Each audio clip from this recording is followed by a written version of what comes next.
যদি কোনো দুধের শিশু তার ভাবির দুধ পান করে তাহলে তার বিধান কি হবে এবং তার ভাইয়ের বিধান কি হবে? এমন হতে পারে যে কোনো বাচ্চা নবজাতক শিশু, ভাই অনেক বড়, বিয়ে করেছেন, ভাইয়ের বাচ্চা কাচ্চা আছে, তাহলে ভাবির দুধ পান যদি করে কোনো ছোট বাচ্চা, তাহলে সেক্ষেত্রে ওই ভাবির দুধ পান করার কারণে দুধের সম্পর্ক তৈরি হবে এবং দুধের সম্পর্ক তৈরি হওয়ার কারণে নবী রাসূলুল্লাহ সাল্লাল্লাহু আলাইহি ওয়াসাল্লাম সেই হাদিসের আলোকে আহমিনার রাদাআত মা আহমিনান নাসাব, মানুষের বংশের বরত্ব সম্পর্কের কারণে যেই নারীদের বিয়ে করা হারাম হয়, ঠিক দুধ পান করার মাধ্যমে একই সম্পর্ক তৈরি, অর্থাৎ যার দুধ পান করেছেন তিনি দুধমা হয়ে গেছেন। এখন নিজের বড় ভাই যিনি, তিনি একই সঙ্গে বড় ভাই, আবার একই সঙ্গে দুধ ভাইও।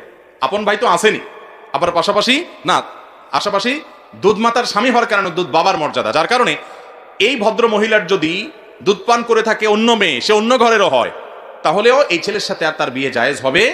তাহলে এই ভাই তার আপন ভাই, কিন্তু এই ভদ্রলোকের স্ত্রীর দুধ পান করার কারণে তার দুধ বাবার মতো সম্পর্ক তার মধ্যে তৈরি হবে। এতে কোনো অসুবিধা নেই, কারণ ভাই তো এমনি ভাই, ওই বাবার সম্পর্ক হলে যা হবে ভাই সম্পর্ক হলেও তাই হবে। যদি সে মেয়ে হয় তাহলে ভাই হিসাবেও দেখা দিতে পারতো, এখন দুধের সম্পর্ক হয়েছে সেই কারণে তো দেখা দিতে আরো পারবে।